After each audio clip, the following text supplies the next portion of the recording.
Everyone, আজকের ক্লাসটি হচ্ছে স্ট্রাকচারাল মেকানিক্সের তৃতীয় ক্লাস।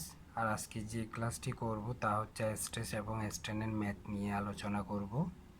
এখানে দেখতেই পাচ্ছেন চিত্র হতে পি এর সর্বোচ্চ মান নির্ণয় করতে হবে।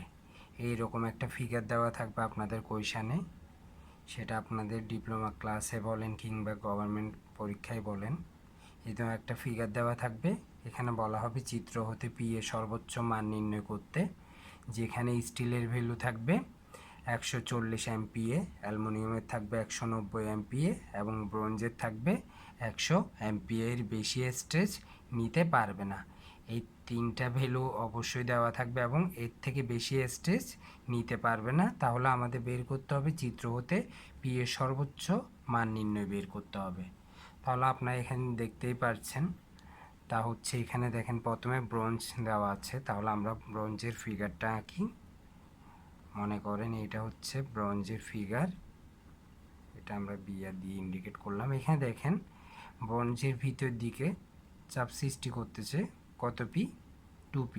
তাহলে এটা ব্যালেন্স করতে হলে আমাদের কি করতে হবে, অপর দিক থেকে চাপ সৃষ্টি করতে হলে কত দিতে হবে, 2p দিতে হবে। সেম এখন এখানে দেখুন অ্যালুমিনিয়ামের ক্ষেত্রেও সেম, এটা হচ্ছে অ্যালুমিনিয়াম এখানে দেখেন আমাদের 1p বাহিরের দিকে ভিতর দিকে চাপ সৃষ্টি করতেছে। তাহলে এখানে দেখেন অ্যালুমিনিয়ামে কি হচ্ছে, এখান থেকে পিটা বাইরের দিকে যাচ্ছে, টেনশন পি, আর আমরা এখান থেকে প্রেসারও দিলাম এটা ব্যালেন্স করার জন্য 2p। তাহলে এখানে পি যদি বাইরের দিকে যায় তাহলে এই দিকেও কি হবে, বাইরের দিকে পিটা কি হবে, 1p থাকবে। অর্থাৎ এখান থেকে যদি 2p যাই তাহলে এখানে ব্যালেন্স করার জন্য আর কি থাকতেছে, 2p থেকে এখানে p যদি যায় আর থাকবে p। অর্থাৎ 2p থেকে p যদি বাদ দিই আমরা পাবো p। এটা হচ্ছে অ্যালুমিনিয়ামের ক্ষেত্রে। এরপর হচ্ছে স্টিলের ক্ষেত্রে আমরা যেটা করব তা হচ্ছে, তাহলে এখানে দেখেন এখানে হচ্ছে 5p, এখানে দেখেন 4pটা এখানে চাপতেছে আর এখান থেকে অবশ্যই একটা পি যাচ্ছে, তাহলে 5p। তাহলে আমরা এই পাশ থেকে 5p ব্যালেন্স করতে হবে। তাহলে আপনি একটা জিনিস চিন্তা করেন, এই 5p থেকে যখন আমরা এই দিকের পিটা মাইনাস করব, মানে স্টিলের 5p থেকে যখন এই পির ভ্যালুটা মাইনাস করব তাহলে আমরা এই 4pটা পাবো। তাহলে আমাদের এই 5p ব্যালেন্স করার জন্য এখানে কি করতে হবে, আমাদের 5pটা দিতে হবে। এরপর এখন যেটা করতে হবে, আর এই ছবির মধ্যে দেখতেই পাচ্ছেন এখানে প্রত্যেকটা যে ব্রোঞ্জ বলেন, অ্যালুমিনিয়াম বলেন, স্টিল বলেন, তিনোটাতেই কিন্তু চাপ সৃষ্টি হচ্ছে। এইভাবে তীর চিহ্ন যদি ভিতরের দিকে হয় উভয় পাশে তাহলে এটা হচ্ছে চাপ বা কম্প্রেশন।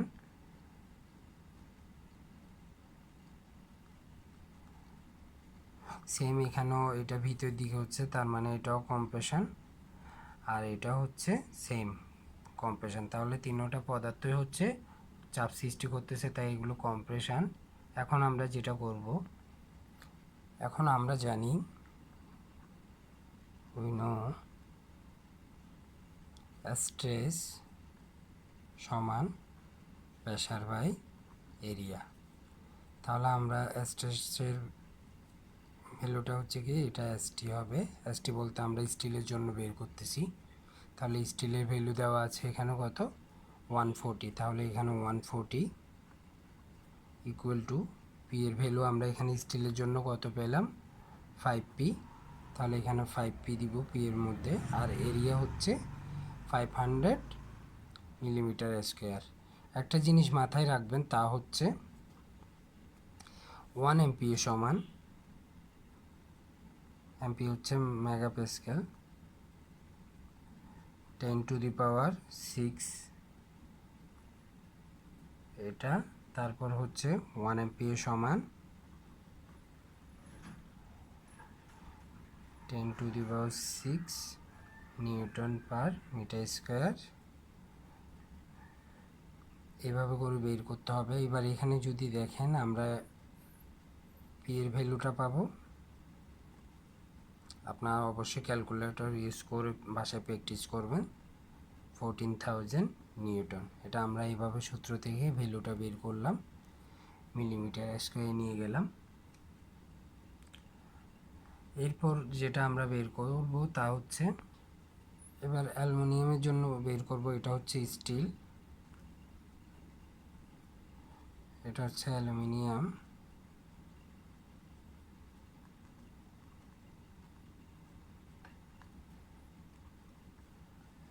এর ক্ষেত্রে বের করব S = P/A, সূত্র সেমই থাকবে। তাহলে এখানে স্টেজ দেওয়া আছে অ্যালুমিনিয়ামের ক্ষেত্রে 190,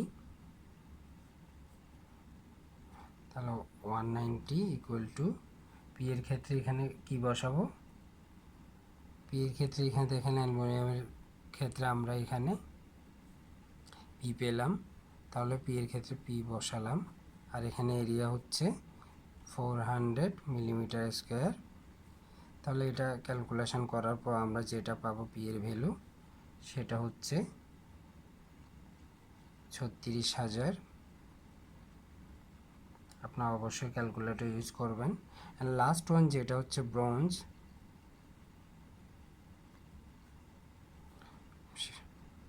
বিয়ারের ক্ষেত্রেও সেম সূত্র ইউজ করব আমরা,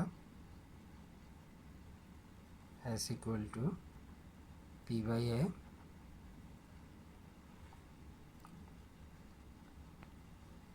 এখন ব্রোঞ্জের ক্ষেত্রে যেটা হচ্ছে তা হচ্ছে, দেখেন এখানে ব্রোঞ্জের ভ্যালু দেওয়া আছে 100 = P সমান হচ্ছে, এখানে দেখেন ব্রোঞ্জের ক্ষেত্রে আমরা পেলাম 2P। তারপর নিচে হচ্ছে এরিয়া হচ্ছে 200 মিলিমিটার স্কয়ার। এখন আমরা যেটা পাবো পি এর ভ্যালু তা হচ্ছে 10,000 নিউটন।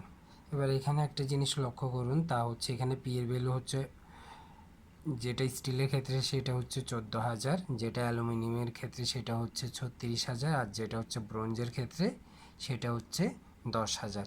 তাহলে একটা জিনিস দেখেন, এখানে সর্বনিম্ন ভ্যালু যেটা পি পেলাম সেটা হচ্ছে 10,000, আর সর্বোচ্চ হচ্ছে অ্যালুমিনিয়ামের ক্ষেত্রে 36,000, আর স্টিলের ক্ষেত্রে হচ্ছে 14,000 মিডিয়ামে।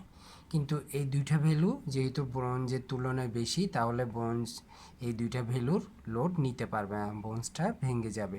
কিন্তু ব্রোঞ্জের ভ্যালুটা এই দুইটা লোড নিতে পারবে। যেহেতু এই দুইটা লোডের ভ্যালু বেশি পাইছি, তাহলে ব্রোঞ্জ তো 10,000, তাহলে 10,000 লোডটা কিন্তু অ্যালুমিনিয়াম কিংবা স্টিলের উপর দিলে নিতে পারবে, যেহেতু এখানে লোডগুলো একটু বেশি পেলাম।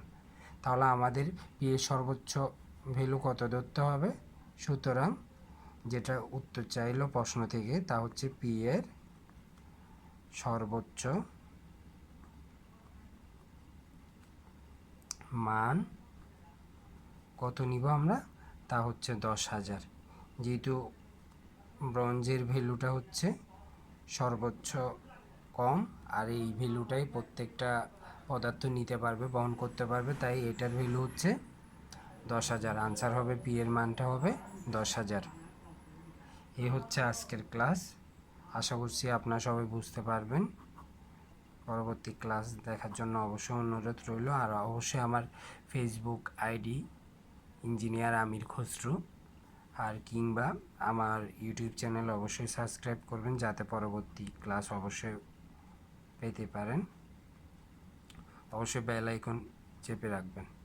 আসসালামু আলাইকুম।